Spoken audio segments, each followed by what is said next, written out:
En un mundo a la deriva, cuando la búsqueda e intentos humanos no bastan, solo una es la fuente de esperanza que llenará todo su ser. Es Dios, quien con su palabra viva y eficaz le habla hoy. Con ustedes, el pastor Óscar Velázquez.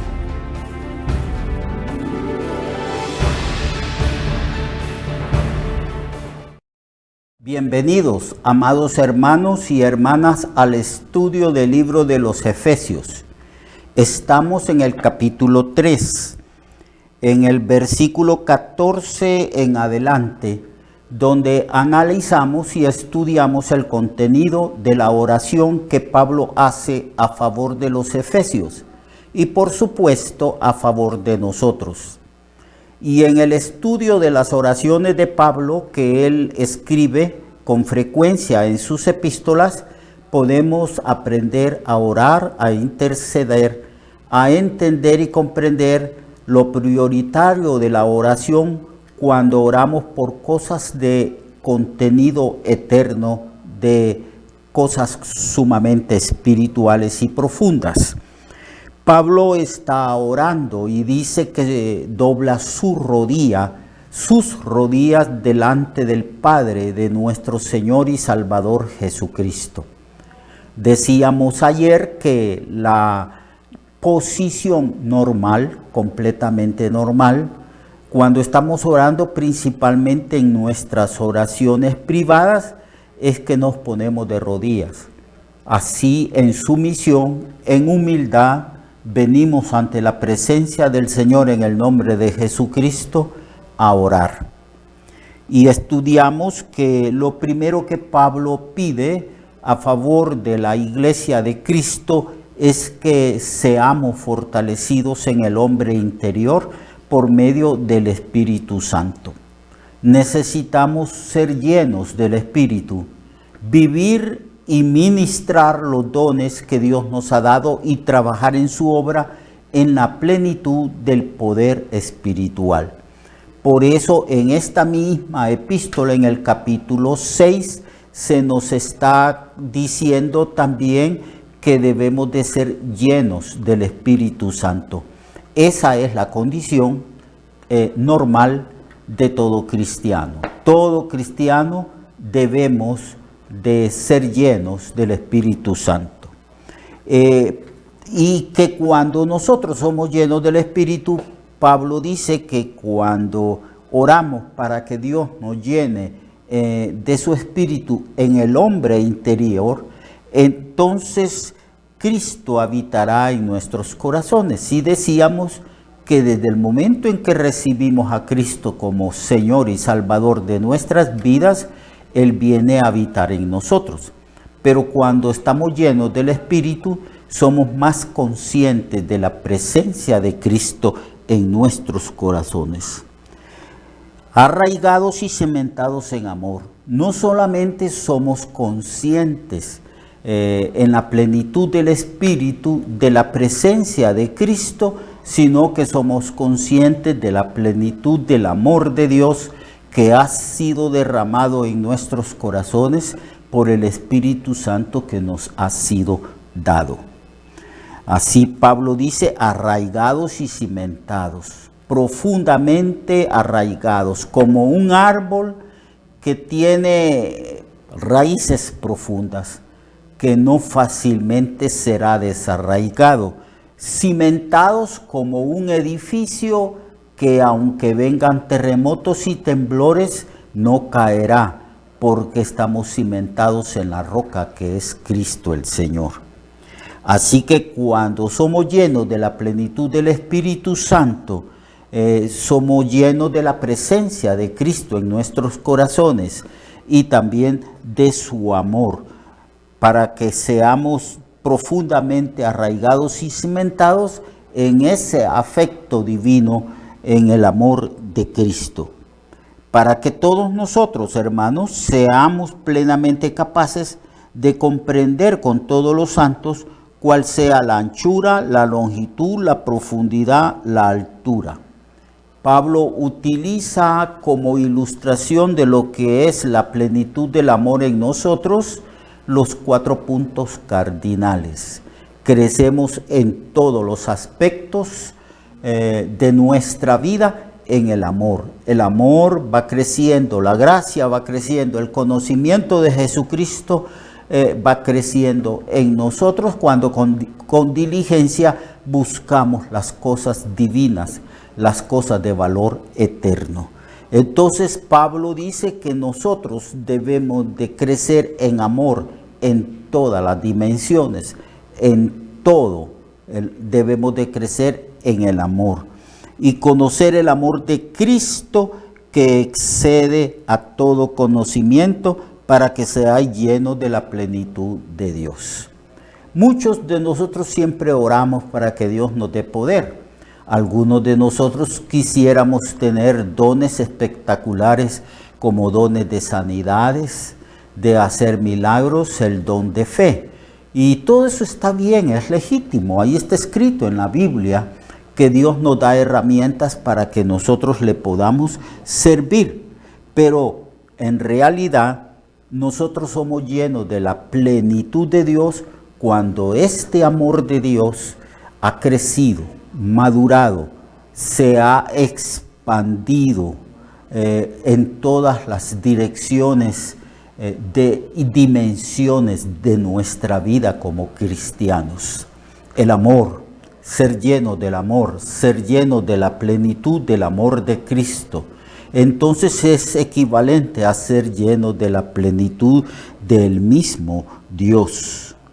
Y en el verso 20, Pablo dice: y a aquel que es poderoso para hacer todas las cosas mucho más abundantemente de lo que pedimos o entendemos, a él sea gloria en la iglesia en Cristo Jesús por todas las edades, por los siglos de los siglos.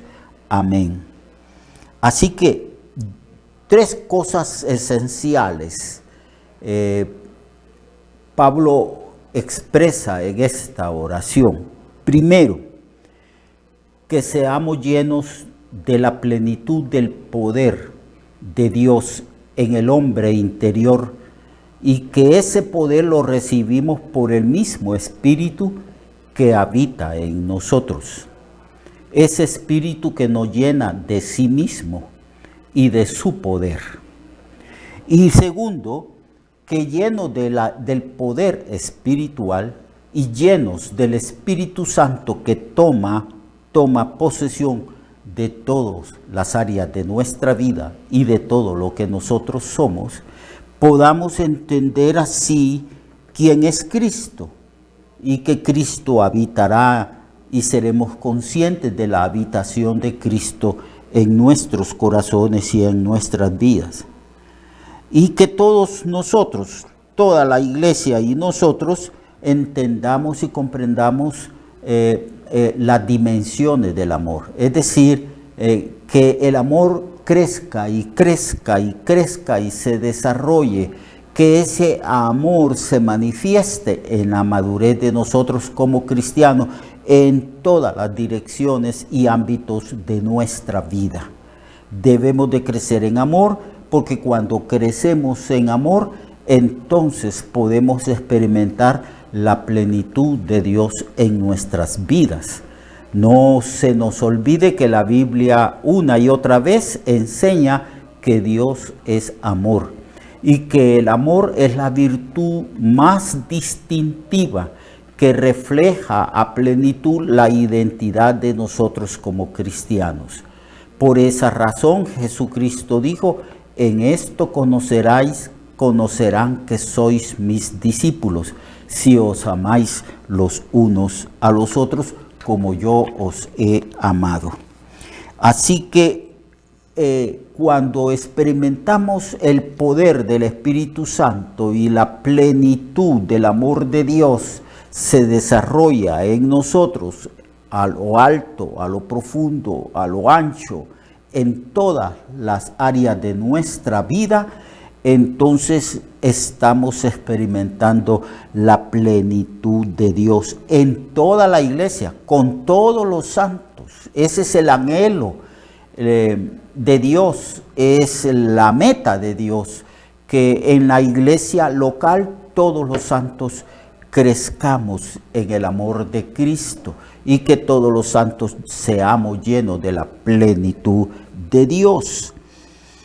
Y luego, cuando nosotros experimentamos esa plenitud de Dios, Pablo alaba, glorifica y exalta al Señor y dice que Dios es capaz de darnos lo que pedimos y darnos mucho más de lo que pedimos, de lo que podemos entender o comprender. Porque Dios siempre nos da de la plenitud de su amor, de su poder, de su gracia. Dios es muy generoso y cuando pedimos algo, Él siempre sobrepasa lo que nosotros le pedimos a Él. Es lo que está diciendo aquí Pablo. Él nos da mucho más abundantemente de lo que pedimos o de lo que podemos entender según el poder que actúa en nosotros. Y esta oración termina con una doxología, con una alabanza al Señor.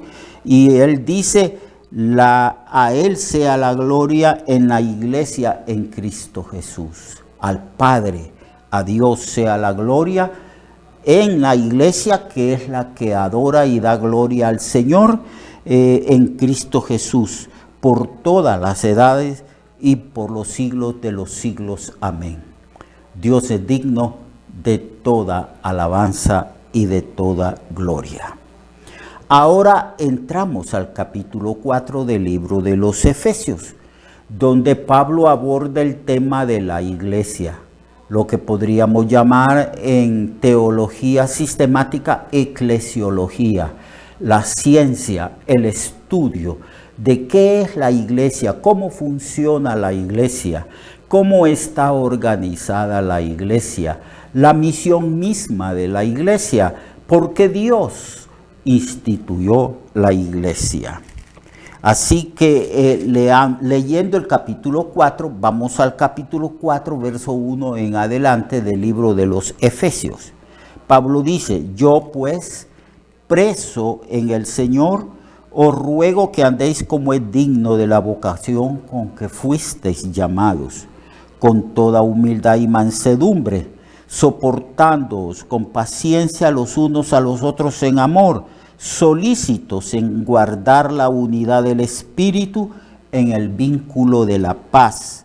Un cuerpo, que es lo mismo que decir una iglesia, y un espíritu, como fuisteis también llamados en una misma esperanza de vuestra vocación, un Señor, una fe, un bautismo, un Dios y Padre de todos, el cual es sobre todos y por todos y en todos.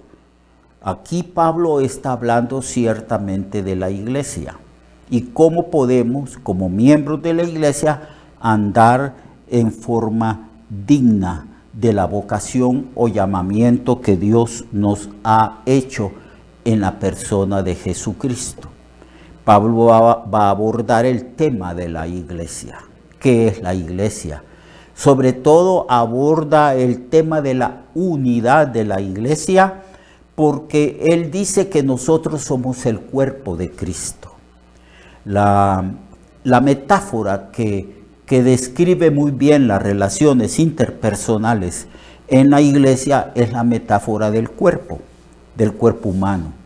Usted ve que en el cuerpo humano nosotros tenemos órganos diversos y tenemos también miembros externos diversos, pero que son una enorme cantidad de órganos internos y una cantidad grande también de miembros externos del cuerpo humano, y que el cuerpo humano actúa con toda armonía, sincronizado. No hay desavenencia alguna entre un miembro del cuerpo y otro miembro del mismo cuerpo. Hay sincronía, hay sintonía, hay armonía. Entonces Pablo está abordando el tema de la unidad de la iglesia. No hay varias iglesias. Una es la iglesia de Cristo, la iglesia universal. Esa iglesia universal está en todos los países donde se ha predicado el evangelio y donde se ha recibido el evangelio. Por ejemplo, aquí en esta ciudad de Siguatepeque, aquí la iglesia local es la iglesia de Cristo, la iglesia de Dios en Siguatepeque. Ciertamente que la iglesia en este lugar tiene muchos miembros y que no habría un templo que contuviera la totalidad de los miembros del cuerpo de la iglesia local de Siguatepeque. Así que hay barrios, hay colonias donde los creyentes se reúnen en una casa, en un edificio alquilado o en un templo expresamente construido para que ese grupo de creyentes, esa iglesia local, se reúna. Pero los principios de unidad tienen que ver con la totalidad de los miembros de la iglesia de Cristo que estamos en el mundo entero. A esto se le llama iglesia universal, la iglesia que está en el mundo entero. Y los principios de convivencia en armonía, en amor, en humildad son establecidos. Pablo los menciona en este capítulo 4. Así que si queremos saber cómo actuar dentro del cuerpo de Cristo en la iglesia local de esta comunidad o ciudad llamada Siguatepeque, o si queremos saber cómo debemos de relacionarnos con los hermanos a quienes vemos y conocemos frecuentemente semana a semana, cuando nos reunimos en el barrio o en la colonia donde tenemos el lugar de reunión, tenemos que escudriñar el capítulo 4. El capítulo 4 habla ciertamente de las relaciones interpersonales que rigen a la iglesia de Cristo.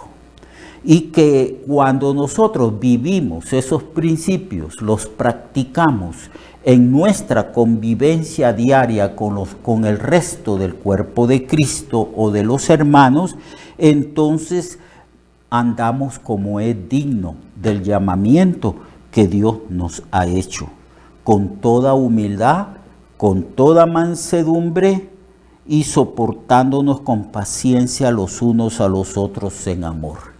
Estas tres virtudes son necesarias para tener buenas relaciones con los demás. ¿Quiere usted tener buenas relaciones con todos los miembros de Cristo, del cuerpo de Cristo? Y no solo con los miembros del cuerpo de Cristo, sino que tenemos el deber de relacionarnos de una manera sabia y correcta con todo el mundo, con todos nuestros familiares, sean creyentes o no lo sean, con los vecinos, sean personas que han nacido de nuevo o no. Es decir, que estos principios de convivencia, de relaciones interpersonales con los demás seres humanos deben de ser practicados sin discriminación alguna, sin hacer acepción de personas.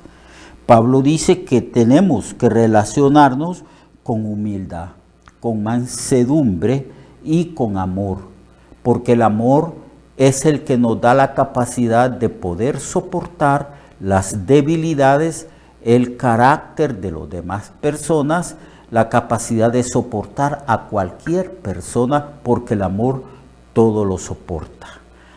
El amor es una virtud que nos da el gran poder de tolerar, de aceptar a las personas tal como ellas son.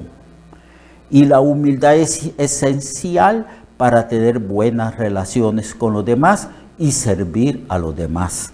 La mansedumbre es aquella capacidad que Dios nos da para que nosotros podamos soportar cualquier situación adversa en nuestra vida y cualquier persona difícil de soportar. Ser mansos fueron las virtudes que Cristo señaló de sí mismo. Cuando Él habló por primera vez de sí mismo, de su ser interno, de cómo Él era en su corazón. Él le dijo a los discípulos Y nos dice a nosotros, aprended de mí, que soy manso y humilde de corazón, y hallaréis descanso para vuestras almas.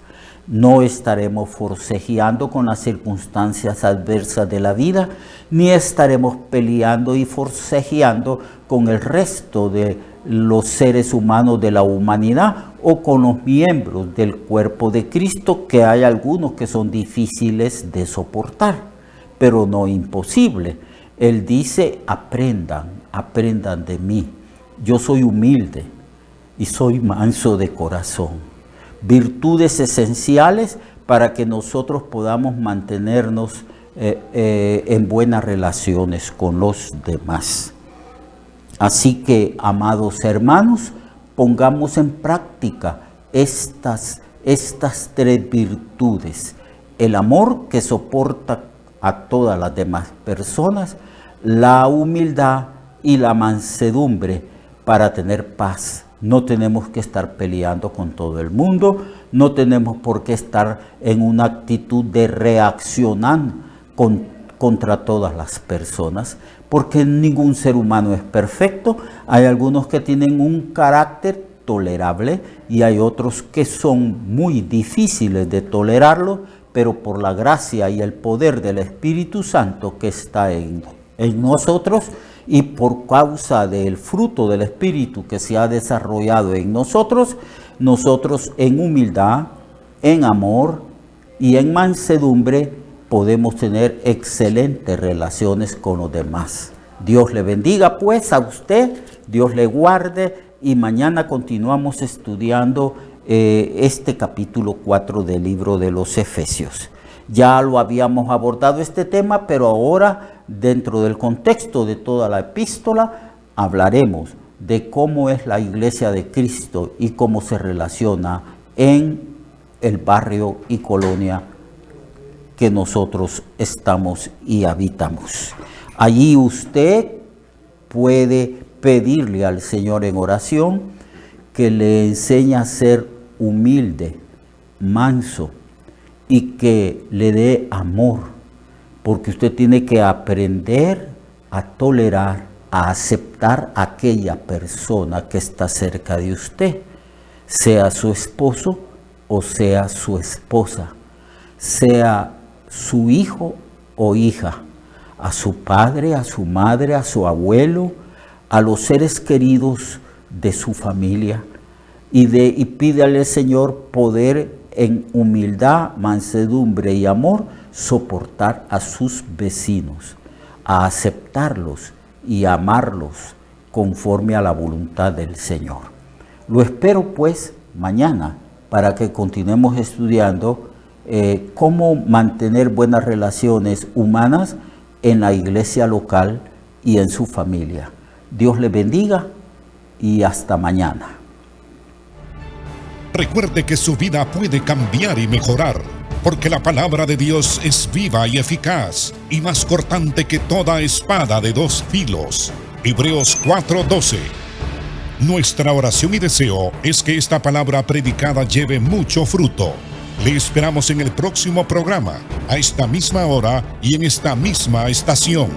Esta es una producción de Ministerios Reflexionarte, en colaboración con Sidkenu Network. Sus comentarios son bienvenidos. Escríbanos al correo reflexionartehn@gmail.com o al 504-9802-6186. 504-9802-6186.